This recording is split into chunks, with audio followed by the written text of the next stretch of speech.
Topik 2 adalah sebutan dan intonasi. Ini topik ni paling mudah lah. Kita belajar untuk menyebut dan belajar macam mana untuk buat intonasi. Ni macam sekolah rendah ni, senang je. First kita tengok sebutan. Sebutan ni adalah cara untuk melafazkan atau menyebut perkataan. Sebutan baku, sebutan fonemik iaitu yang bermaksud sebutan berdasarkan ejaan.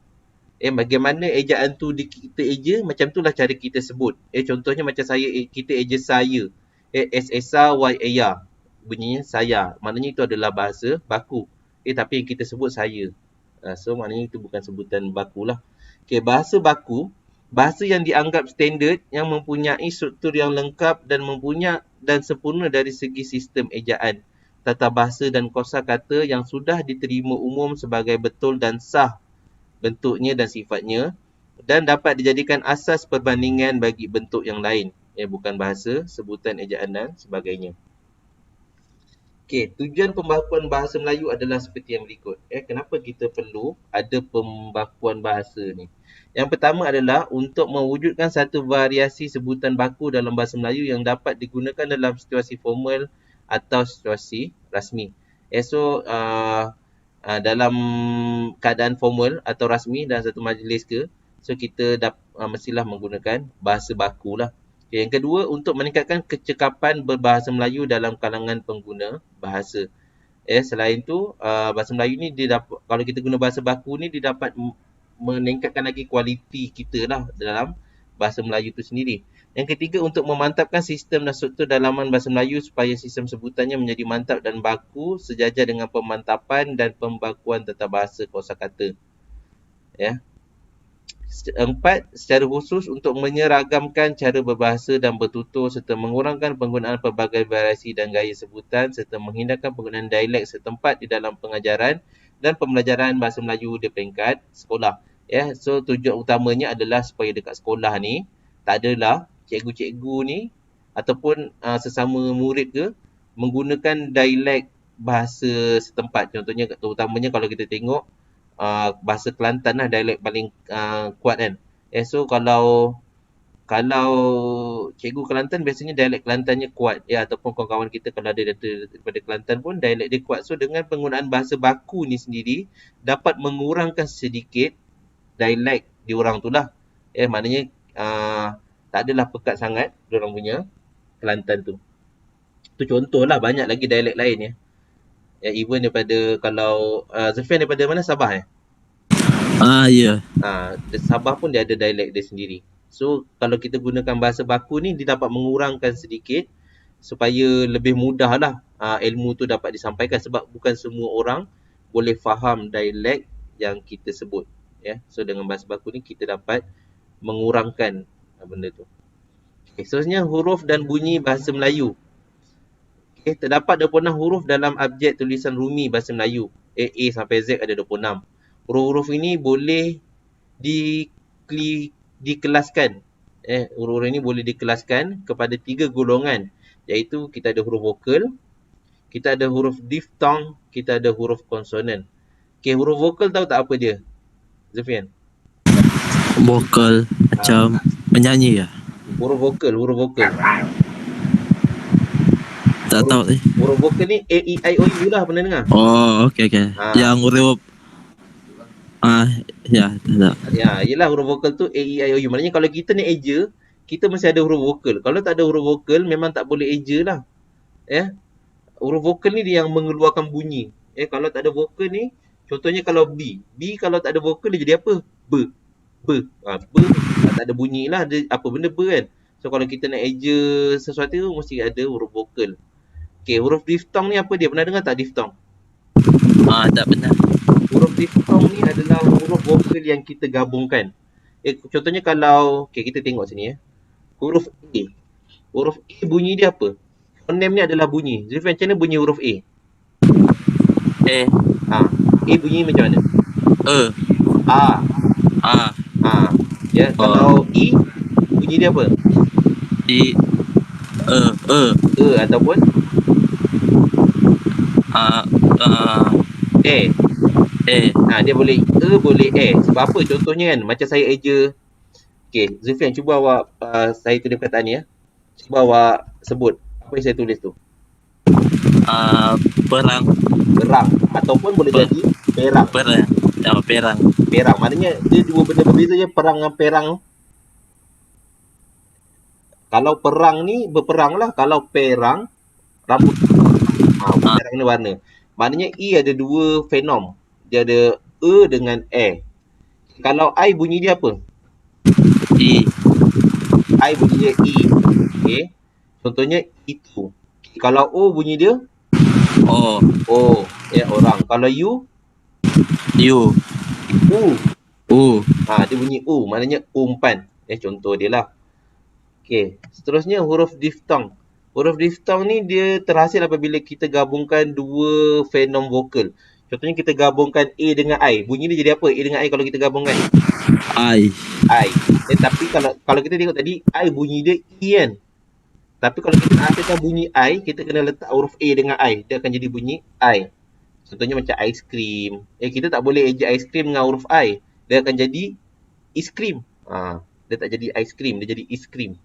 Lepas tu kita perlu huruf-huruf diftong ni. Huruf diftong ni dia untuk hasilkan bunyi yang contohnya macam AU. AU bunyi dia apa? Au. Au. Au. So kita tak boleh guna huruf O. Kalau kita guna huruf O dia jadi audit. Autograf. Kita perlukan bunyi au. So untuk bunyi au ni kita kena gabungkan dua huruf lah, A dengan U. So bunyi dia akan jadi au. Audit, autograf, saudara. Kalau kita tak ada huruf A dengan U ni, kita letak huruf O. Saudara. Tak sesuai lah. Kita perlu fenom au ni. Seterusnya kita ada huruf O dengan I. Bunyi dia apa? Oi. Oi. Contohnya untuk huruf oi ni ayat dia adalah boycott, sepoi, amboi. So ni adalah huruf-huruf diftong. Okey, seterusnya adalah huruf konsonan. Huruf konsonan ni huruf biasalah. Kalau B bunyi dia B. Kalau C C. Dia macam itulah ya. Awak pernah belajar tak benda tu kat sekolah dulu? Macam huruf Indonesia kan, macam A, B, C. Tu cerita lain lah. Tapi kalau B ni dia bunyi B. Kalau C C. Dia ada bunyi, dia ada bunyi fenom dia lah. D ni D. So sebab tu bila dia akan jadi contohnya huruf B ni balai. Cara damai. So budak sekolah sekarang dia orang memang ada belajar fenom ni. Ni kita saya dulu tak belajar lah fenom ni. Awak dulu ada belajar tak ingat? Tak ada. Tak ada. Okey, seterusnya kita tengok contoh sebutan baku dan tidak baku. Ini yang kalau macam mana lah, kalau ada ejaan contohnya macam kita. Ejaannya K-I-T-A-T-A.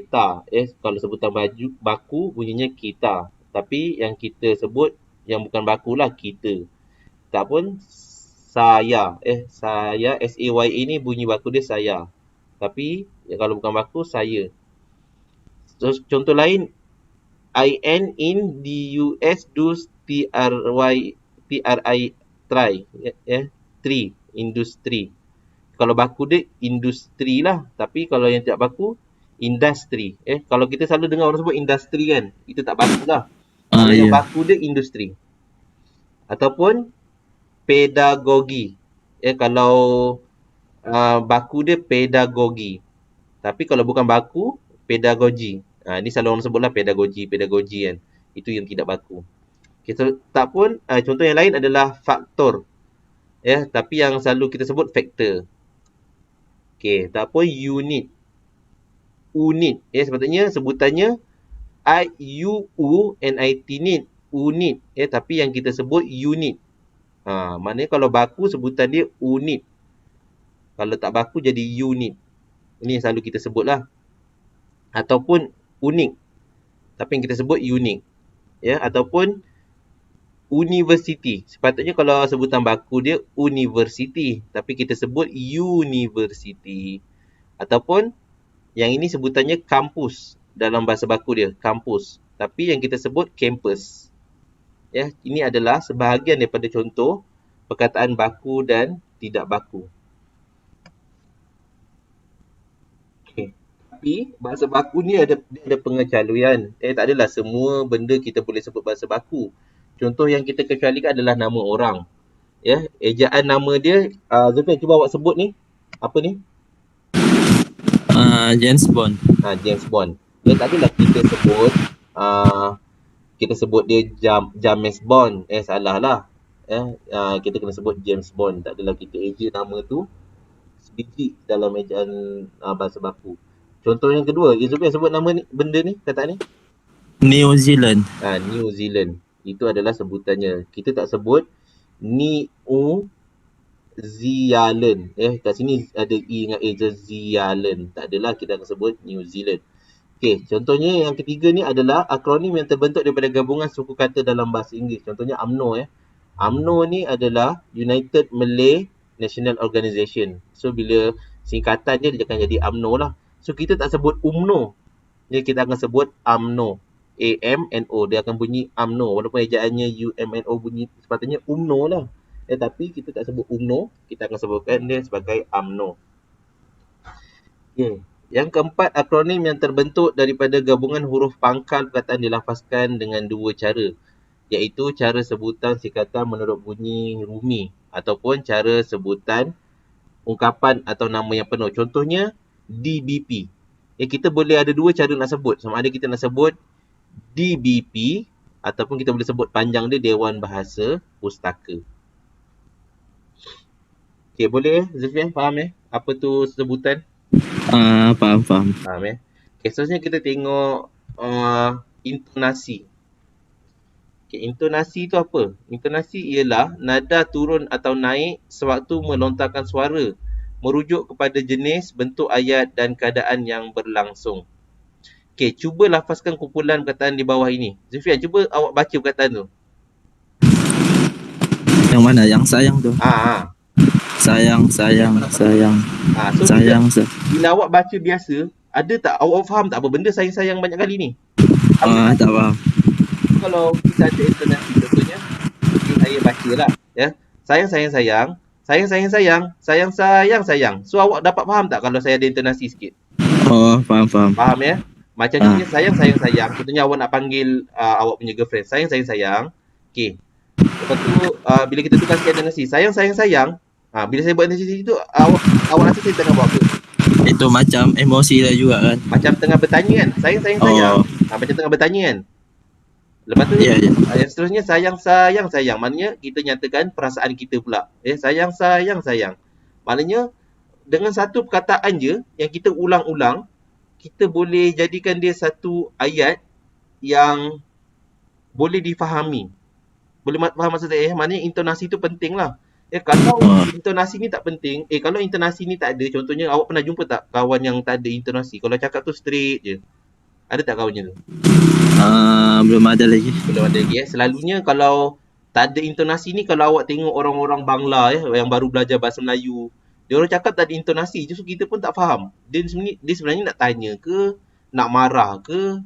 So dia orang cakap tak ada intonasi, maknanya kita kurang faham lah. Macam saya sebut sayang. Saya sebut sayang ni banyak kali pun awak tak akan faham apa benda yang sayang banyak kali kan. So bila saya masuk intonasi, kita boleh faham apa dia yang kita nak sampaikan. Apa emosi dia, sama ada kita nak marah ke. Macam tadi saya bertanya, sayang. Saya tanya. So kalau nak luahkan pun ada intonasi dia. Okay, pada dasarnya ia kelihatan seperti kumpulan perkataan yang tidak membawa makna. Jika dilafazkan menggunakan intonasi yang sesuai, perkataan-perkataan tersebut akan membawa makna. Sebab itulah pentingnya intonasi. Kalau kita pandai sebut je, tanpa intonasi pun, dia tak bermakna lah. Okay, intonasi ini hendaklah berdasarkan jenis dan bentuk ayat atau kalimat dalam bahasa Melayu. Sama ada ayat penyata biasa, ayat tanya, ayat perintah, ayat terbalik atau songsang atau ayat pasif dan seumpamanya. Yang maknanya setiap jenis ayat tu dia ada intonasi tersendiri.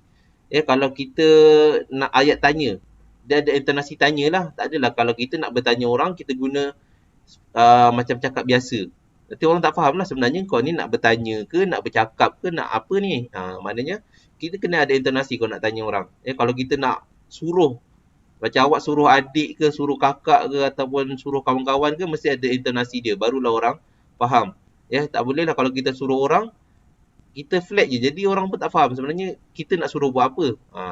Ya, seterusnya, intonasi bahasa Melayu dapat dikenali dengan gayanya dan digayakan dengan 4 tingkat nada yang biasa ditandai dengan angka 1, 2, 3, 4. Okay, so dia ada peringkat dia lah, nada tu, peringkat 1, 2, 3 dan 4. Angka 1 menandakan nada yang paling rendah. Angka 4 menandai nada yang paling tinggi. Nada 2 menunjukkan ujuran dan nada 3 merupakan nada tekanan. Nada ni bukan suara kuat. Kalau kuat tu lain. Kalau nada tinggi ni selalunya kalau tak semesti dia menjerit, nada dia tinggi. Nada ni dia bukan kekuatan suara, nada ni adalah ketinggian suara. Boleh faham kan apa tu nada kan? Boleh. Boleh. So kalau orang cakap nada rendah ni selalunya nanti saya terangkan apa nada-nada ni. Intonasi bahasa Melayu mempunyai hubungan yang rapat dengan sintaksis, iaitu dapat membezakan jenis dan bentuk ayat. Intonasi wujud dalam bahasa Melayu bagi menandai dan memisahkan frasa yang pelbagai jenis dan bentuknya. Yang ni yang saya maksudkan peringkat 1, 2, 3, 4 tadi. Ini adalah ada beberapa ayat lah. Kita ada ayat penyata biasa, kita ada ayat tanya, ayat perintah, ayat songsang, ayat pasif. Ayat penyata biasa ni macam ayat biasa lah. Contohnya, untuk ayat penyata biasa ni, dia punya teori dia, kita menggunakan nada 2, 4, 2, 3. Maknanya, sederhana, 4 ni tinggi, lepas tu turun balik, lepas tu naik sikit pada penghujung dia. Sebab apa? Sebab kita ayat penyata ni kita, Zulfian pernah dengar tak subjek dengan predikat? Awak pernah dengar tak subjek dengan predikat? Apa sih? Subjek? Subjek dengan predikat. Bahasa ni, Miss Izzah pernah ajar subjek dengan predikat? Tak pernah. Subjek tu apa? Kalau ayat mesti ada subjek. Mesti ada Subjek. Subjek tu contohnya kat sini isteri saya. Isteri saya ni adalah subjek. Pegawai kerajaan ni adalah predikat. Subjek ni adalah kita sebenarnya bercakap mengenai siapa. Sekarang ni kita bercakap mengenai isteri saya. So isteri saya tu adalah subjek. Kenapa dengan isteri awak tu? Isteri awak tu adalah pegawai kerajaan. So pegawai kerajaan tu adalah predikat dia. So cara kita nak sebut ayat penyata biasa ni, dia punya nada adalah 2, 4, 2, 3. Maknanya rendah, tinggi, rendah balik dan tinggi pada penghujung ni tinggi sikit. Contohnya, saya pun tak mahir sangat. Kita boleh cubalah. Saya pun awak cuba nanti. Isteri saya pegawai kerajaan. So maknanya isteri saya naik sikit. Pegawai kerajaan. Maknanya nampak tak ada intonasi kat situ? Cuba kalau kita tak ada intonasi, macam isteri saya pegawai kerajaan. Macam tak ada perasaan nak sebut. Cuba awak sebut, saya nak awak sebut dengan intonasi yang betul. Isteri saya pegawai kerajaan. Maknanya bila ada intonasi, maknanya kita nak cuba tegaskan dekat orang yang isteri kita tu adalah pegawai kerajaan. Kalau kita straight je, lepas tu kalau kita okey, dia reply pun okey, macam nak tak nak je reply kan. Seterusnya yang kedua adalah ayat tanya. Ni ayat tanya ni dia lebih tinggi sikit daripada ayat penyata tadi. Kalau kita tengok dia punya nada 2, 4, 3, 4. Tinggi, rendah, 2 ni rendah, 4 tinggi, lepas tu turun sikit, lepas tu dia naik tinggi balik. Contoh ayat dia, Ayah Amin doktor, dia rendah je. Ayah Amin tinggi, dok ni dia rendah sikit, ter ni dia naik balik. Ayah Amin doktor, maknanya kita nak macam nak tanyalah. Bila kita nak tanya, kita guna ayat yang tinggi sikit lah. Kalau kita baca rendah ayat biasa, Ayah Amin doktor. Kalau saya sebut Ayah Amin doktor, apa yang awak faham? Saya macam bertanya tak? Macam saya cakap biasa je, Ayah Amin doktor. Ada bertanya kat situ? Tak. Tak ada kan, macam cakap biasa kan? Ya. Dia macam ayat penyata yang atas tadi. Tapi bila kita tukar sikit intonasi, Ayah Amin doktor, bila kita cakap macam tu, kita nampaklah intonasi dia jadi intonasi ayat pertanyaan. Tapi kita boleh ubah ayat ni. Contohnya kita letak doktor kat depan. Contohnya predikat, tadi saya dah kata Ayah Amin ni adalah subjek, doktor ni adalah predikat. So predikat dipentingkan dengan dipindahkan ke hadapan dan ditambah dengan partikel kah. So kalau kita bawa doktor tu ke depan, ayat dia akan jadi Doktor kah ayah Amin. Dia punya intonasi akan berubah sikit, dia akan jadi 2, 3, 1, 4. Dia akan naik, lepas tu turun kepada 1, lepas tu dia naik balik kepada 4. Macam doktor kah ayah Amin, maknanya dia akan turun, lepas tu dia naik balik. Barulah dia jadi macam ayat tanya. Doktor kah ayah Amin? Kalau kita tak tinggi perkataan Amin tu, dia tak jadi soalan. Macam doktor kah ayah Amin? Dia tak jadi soalan lah, sebab tu kita kena tinggikan sebutan Amin tu. Doktor kah ayah Amin? Bila kita tinggi Amin tu, orang kata, oh ni soalan. Okey, seterusnya adalah ayat perintah. Ayat perintah ni selalunya dia ada dia punya nada suaranya sikit je, 2, 3. Contohnya keluar. Dia luar tu dia tinggi sikit. Keluar. Baru kita macam arahan lah. Kalau kita cakap keluar. Bila kita sebut keluar biasa, orang tak faham lah. Sebenarnya, kenapa kau sebut keluar ni kan? Contohnya kalau kita tinggikan nada keluar tu, daripada 2 naik ke 3, so orang faham, oh sebenarnya orang tu suruh kita keluar. Keluar. Maknanya, kita tahu dia adalah arahan. Kalau disebut keluar biasa je, tak ada tinggi, maknanya orang tak faham. Sebenarnya dia nak sebut keluar tu sebab apa? Nak suruh ke? Ataupun saja-saja sebut ke? Seterusnya adalah ayat songsang. Ayat songsang ni, contohnya ni ayat biasa. Ayat biasa sama macam atas tadilah. Ayat biasa ni sama macam atas ni tadi. Contohnya kita sebut pegawai itu tegas. Kita akan sebut dia pegawai itu tegas. Maknanya kita menyatakan bahawa pegawai itu tegas. Pegawai itu tegas. Kita tinggikan tegas. Tapi bila kita songsangkan ayat tu, dia akan jadi rendah. Tegas pegawai itu. Maknanya itu tu jadi rendah. Tegas pegawai itu. Tegas tinggi, pegawai itu dia jadi rendah. Maknanya itu adalah contoh ayat songsang lah. Seterusnya adalah ayat pasif. Ayat pasif ni, dia sama je nada dia macam ayat yang penyata biasa atas ni tadi. Cuma ayat dia terbalik lah. Tapi cara kita sebut sama je. Ahmad belum membaca buku itu. Macam, Ahmad belum membaca buku itu. Kalau kita terbalik ayat tu pun, nada dia tetap sama. Buku itu belum dibaca oleh Ahmad. Nada dia tetap sama walaupun ayat dia terbalik. Zulfian, boleh faham tak kepentingan nada-nada ni? Faham. Ini teori, tak semestinya awak nak belajar menyebut, awak kena ikut teori ni. Yang penting awak tahulah kalau kita nak tanya macam mana, kena tahu nada-nada ni lah. Ini adalah fungsi intonasi dalam bahasa Melayu. Kenapa kena ada intonasi selain daripada ayat-ayat tadi tu? Kenapa kena ada intonasi dalam bahasa Melayu ni? Yang pertama adalah fungsi emosional. Untuk menyatakan pelbagai makna sikap seperti kegembiraan, kebosanan, kemarahan, kekejutan, keakraban, kekecualian, ketakutan dan ratusan sikap yang lain. So, kalau ada intonasi ni, kita tahulah sikap seseorang tu macam mana. Kalau dia tengah marah, mesti dia punya intonasi lain. Kalau dia tengah gembira, intonasi dia mesti lain. So, daripada intonasi tu, kita tahu apa yang orang tu tengah rasa sekarang ni. Contohnya kalau ada kawan yang awak rapat, ada kawan yang biasa-biasa je, ada kawan yang baru kenal.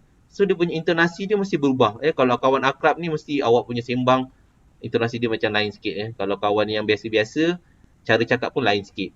Kalau kawan tu baru je kenal, lagilah lain cara percakapannya. Mesti formal sikit cara cakap dia. So, intonasi tu berubah, dia melambangkan kita punya emosi itulah.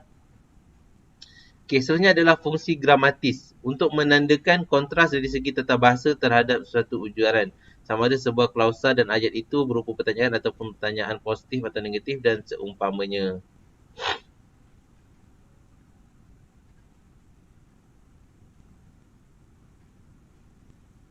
So fungsi gramatis ni macam mana ya?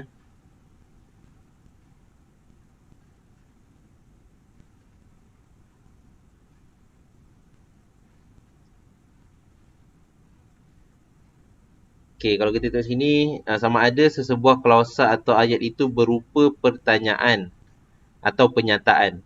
So kalau penyataan dengan pertanyaan dia mesti dia punya intonasi lah, sama ada penyataan atau pertanyaan tu positif ataupun negatif.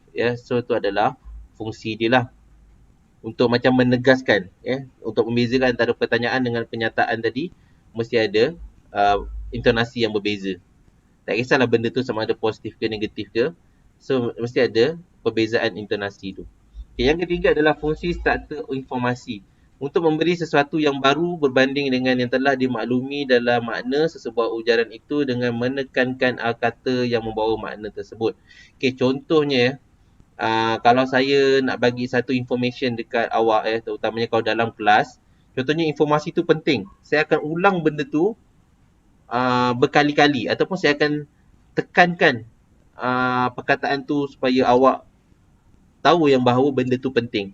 Contohnya kalau saya kata, ingat tutorial ni mesti disubmit pada tarikh sekian-sekian. So, saya cuba ubah intonasi saya dekat situ supaya awak tahu bahawa informasi yang saya nak sampaikan tu adalah penting. Kalau saya sebut biasa je, mesti ada yang kata ini tak penting pun informasi ni, boleh abaikan je.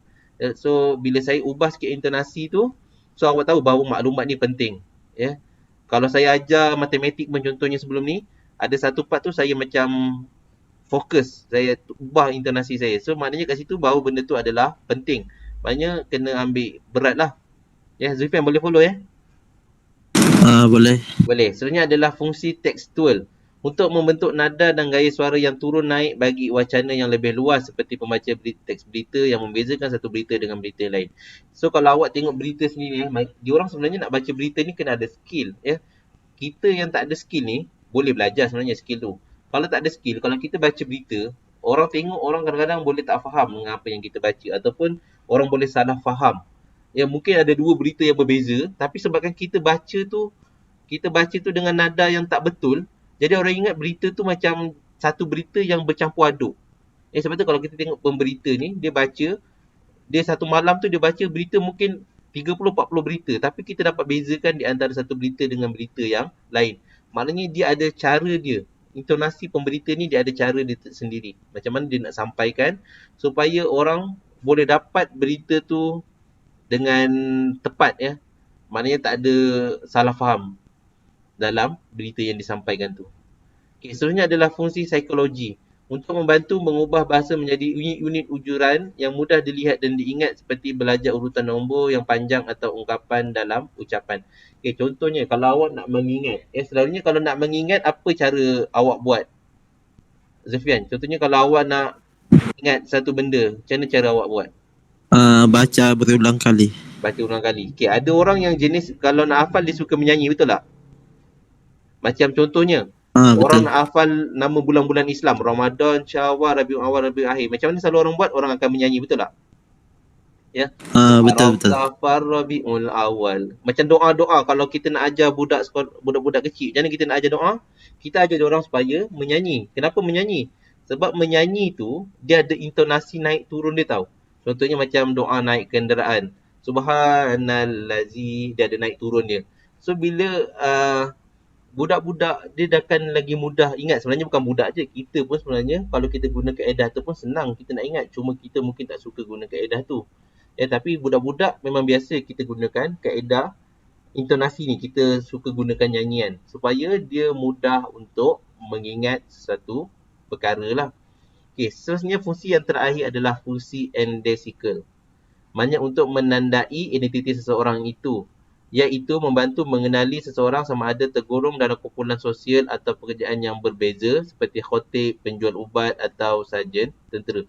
So kalau awak tengok cara intonasi seseorang tu, kita dapat bezakan Contohnya kalau bekas tentera, mesti awak tengok cara cakap dan percakapan dia pun lain sikit. Kalau tengok penjual ubat ataupun khotib dekat mimbar masjid kan, dia ada cara intonasi dia tersendiri lah. Kalau khotib, dia ada cara intonasi dia. Sebab tu kalau kita tengok khotib, mana-mana khotib pun, cara penyampaian dia lebih kurang sama nada intonasi dia. Dia tak adalah khotib tu baca dengan nada yang tak ada intonasi langsung. Memang tidur lah semua orang. Tak adalah kita tengok khotib sampaikan dalam keadaan menyanyi. Tak pernah.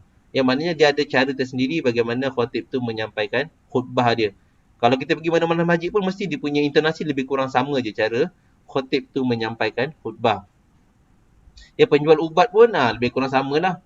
Cara dia orang jual ubat tu ada cara dia. Mungkin ada yang guna kaedah menyanyi, ada guna kaedah apa, banyaklah kaedah dia. Kalau tentera pun kalau cakap dia tegas. Dia ada intonasi dia, kita tahu. Kalau dia cakap tu kita tahu dia adalah tentera.